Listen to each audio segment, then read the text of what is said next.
Mykola Balaban is from the Centre for Strategic Communications and Information Security in Ukraine. And let's talk to him now about the situation. Thanks ever so much for coming on the programme.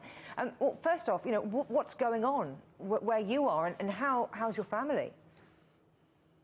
My family is at the safe place. I'm in Ukraine in different locations, and it's better not to share the location right now. Oh, I'm not asking you to my family is safe. Yeah. Good, that's good to hear. And in terms of what's going on where you are, you don't have to say the location, but are things calm? Is it not?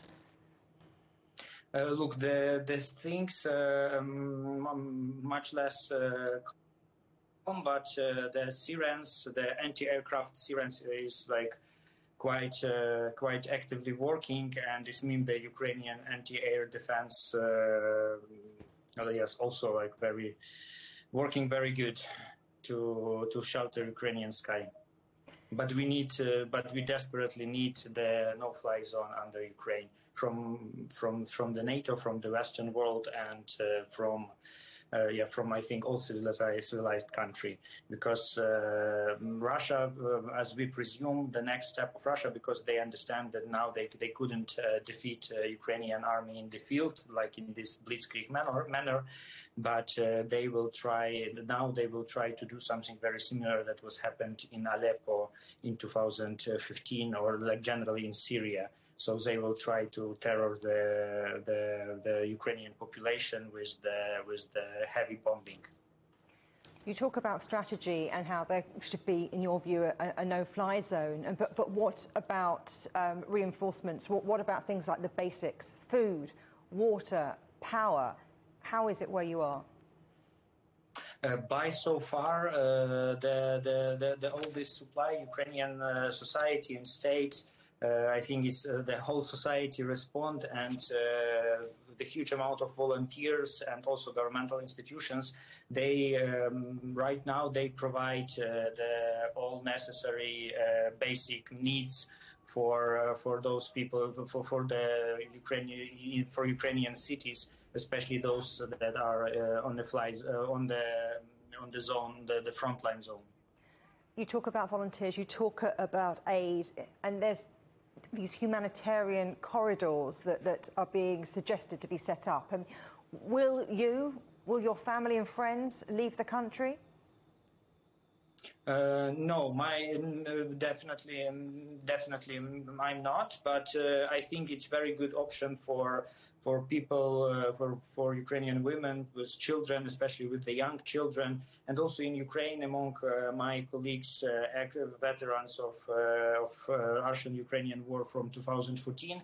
They have like one vision, that we need to go to send to safety our children and our wives, and come back to fight the invasion. Now, as we've been hearing from our correspondents in the field, the third round of talks between Ukraine and Russia are taking place in Belarus. Where would you put your expectations? High, low, somewhere in between? I think low, because Ukraine. My expectation is quite low, because actually since 2014 there was a lot of different peace processes and then like conversations, but all the time this conversations is ending with ultimatums. So the open position of Ukrainian government here is absolutely clear, that we want peace, we want to we want negotiations. But every time, with every round of this negotiations, at the end, nothing is happening. Because I think our listeners and viewers have to understand that actually it's like Russian army now, they are fighting in Ukraine. So, and they are moving their troops, and all actions that they are doing is like in Ukraine. So in any time they can stop the moving forward, for example, and this armistice could be started, but they do not stop. And even during the negotiations, all active military measures. So the full scale war is is ongoing. So that's why I'm like, unfortunately, I'm quite pessimistic here. But there is always room for hope. Yeah. So pessimistic while those troops advance. Mykola Balaban from the Centre for Strategic Communications and Information Security in Ukraine. Thank you.